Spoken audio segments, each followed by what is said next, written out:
Hey guys, Mr. Glasker, and welcome to a battle against my friend Eric. And yeah, this is a pretty good battle. I do really well. So predicting his start off with Ninjask, I go out to my Sizzler, and because I know he'll be able to outspeed, so I go for the Bullet Punch, and he goes for the sub. He hangs on with his Focus Sash, but he goes for the sub, but he doesn't have enough HP. But so he gets a speed boost, and then I just go for another bullet punch to knock him out. He doesn't switch at all. I think it was a really good play on my part. He definitely should have gone for a protect the first turn, and then try to baton pass out the second turn with his focus sash. So he sends in his infirmate, but fearing the fire punch, I switch out to my Tyranitar, stupidly. But you'll see what I'm doing. So he goes for the flare blitz, which I resist very well. And my plan was to get into Ferrothorn. So now I wanted to bait him into using a fighting type move. So I switch into my Jellicent.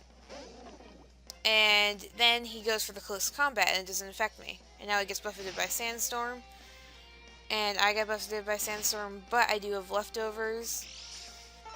And now what I do is I switch out to my Ferrothorn, predicting the Thunder Punch, and since Ferrothorn quad resists it, he'll take more damage from the Iron Barbs plus the Rocky Helmet. So he goes for the Thunder Punch, and the Iron Barbs do some damage, and then the Rocky Helmet does a bunch of damage, and now he's down to half HP, and I didn't even hit him once. So I'm switching a lot. I haven't attacked this guy once, and I'm just switching back and forth and back and forth. And he goes for an Earthquake, predicting just a safe play because he was predicting the switch back into Tyranitar, and I actually disable the Earthquake, which it doesn't really matter. And now he gets buffeted by the Sandstorm. I get buffeted by the Sandstorm, and then obviously he doesn't have that much to do to me because he has Thunder Punch, but he knows I would just switch out. So predicting the switch, predicting his prediction that I would switch into Tyranitar, or Ferrothorn.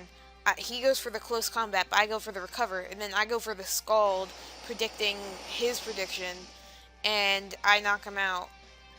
This was a very good battle. It was a really, really good battle. So he sends in his Milotic, and I'm not that scared of this thing because we're two bulky water types, and he has hidden power either like Ghost or Electric type. But he gets the crit. That was a crit, so I just decided to burn it just to get some residual damage off on it. I love residual damage, just like every single turn it just whittles them down. So I get HP back with leftovers, and I can just recover. I switch out my Jellicent because I didn't want to take the risk of him getting another crit into my Tyranitar, kind of to just see if I can get some more residual damage off of him, because he's obviously not going to use a water type move, but he predicts that switch and he goes for the Surf, and that sends down my Tyranitar to 16 HP, but luckily I do run a Citrus Berry on my Tyranitar, so that gets me back up to about a quarter health, so I could take a hit from something.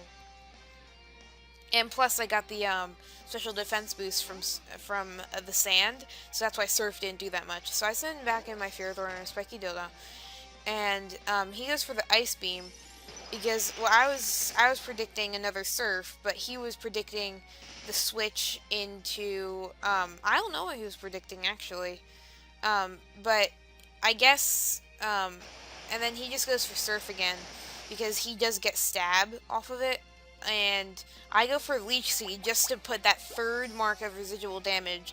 So now I'm doing so much damage to him every single turn. So now Sandstorm and Leech Seed, and keep in mind I haven't hit his Milotic at all. This is what I love doing. So then I get my Leech Seed back, and then so now next turn he's guaranteed to die unless he switches. So but this thing has Recover, and I completely forgot. So I take this chance to just set up my rocks for his later Pokemon, and then what I do and then it gets buffeted by the sandstorm. I get the leech seed back, and I'm regaining health every single turn. Even if it recovers, I'm regaining health too, because I have that leech seed health. And then it gets hurt by burn, and now it's basically just back down. And it uses hidden power again, and I think it was it had to be ghost. I think it was hidden power, either ghost or dark, because it was super effective on Jellicent and did normal damage on Ferrothorn. And it has Ice Beam, so it wouldn't make sense for Ice, but then Jellicent would resist it. And it couldn't be Grass, because Ferrothorn could resist it, but never mind. And so it goes for another recover. So I take this time to just set up my spikes. Because what I run is I run Thunder Wave, Spikes, Stealth Rock, and Leech Seed. That's what I run on my Ferrothorn. So 3 egg moves and then just a TM. And he uses Surf, and that does nothing.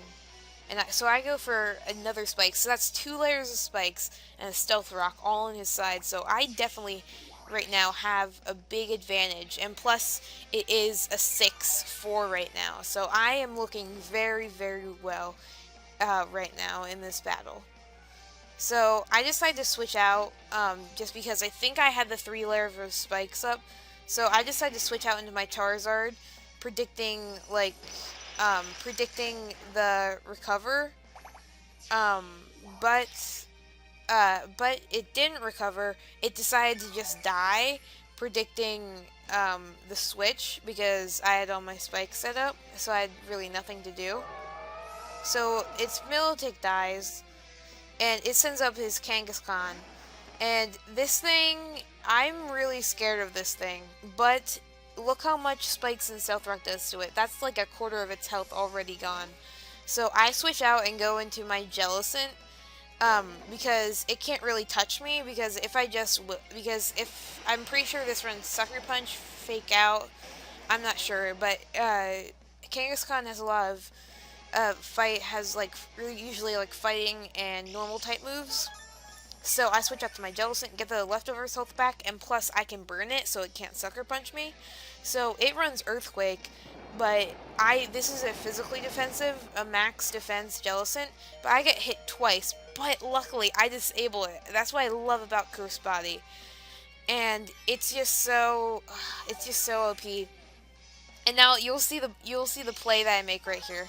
So I remember that it hits twice. So it uses Outrage, which I've never really seen on a Kangaskhan. And now that I know it's locked into Outrage, I use Will-O-Wisp, so now it won't do that much damage. And this is the play that I love. This is probably my most favorite that multi-hit moves like Icicle Spear, they don't hit for damage like moves that can hit 5 times. Like they don't hit for Iron Barbs like 5 times. But with Kangaskhan, because it attacks twice and it's burned and I resist it, it does like no damage and then gets Iron Barbs, Rocky Helmet, and then attacks again, does no damage, Iron Barbs, Rocky Helmet, and I take out Kangaskhan. So this is my strategy of taking a Pokemon out with residual damage. It's kind of like a stall team, but not really. It's kind of like a balanced team. So he sends in his Scrafty, takes some damage from rocks, and then takes a bunch of damage from spikes. So then he goes for the Dragon Dance, and I just decide, why not? I'll go for the Leech Seed, just to sap some health off of him, or to get him to switch. So I get some health off of him, and I know a high jump kick's coming. So and I know I can switch into my Jellicent, but it's risky. So he predicts the switch and goes for Poison Jab. He predicts I don't know what switch he was predicting, honestly. And now I just paralyze him, and now I can just get some Leech Seed health back. And he's paralyzed. So I'm looking really good right now, especially because it's 3-0, and I have all my spikes and stuff set up. So I switch into my Scizor, and he goes for the Dragon Dance, and I know he's in a position right now where he can sweep, but he is paralyzed and leech seeded. So and he's at a health where a bullet punch should be able to take him out, even though Scrafty's pretty bulky. So Scrafty faints, and he sends in his Electivire, which does resist bullet punch, and I'm thinking it probably has fire punch. So I'm 100% sure it has fire punch. So I switch out my Scizor and I switch into Charizard, predicting fire punch, and it goes for the Earthquake, predicting a switch back into my Ferrothorn, predicting like a move where I could hit him with Iron Barbs and Rocky Helmet. So I go into Excadrill, and he goes for the Cross Chop, which is super effective because it's Fighting type, and my Excadrill dies. So then I go into my Ferrothorn, predicting because I know that whatever he does, he'll take some damage. So I basically sacrifice my Ferrothorn. So I go for the Leech Seed just to get some residual damage in, and then I sap his health with Leech Seed, and then I'm back over half, and then I switch out, predicting the Fire Punch, and switch into my Scizor. But he goes for Cross Chop because it's also super effective, and my Scissor's pretty defensive, but not as much as his Mega Form. And I know he's like about a health where I could probably take him out with a Bullet Punch. So he forfeits. He still had Infernape and Electivire, but I probably would have taken him out. So if you guys enjoyed this Wi-Fi battle, leave a like, comment, and subscribe, and I'll see you all next time.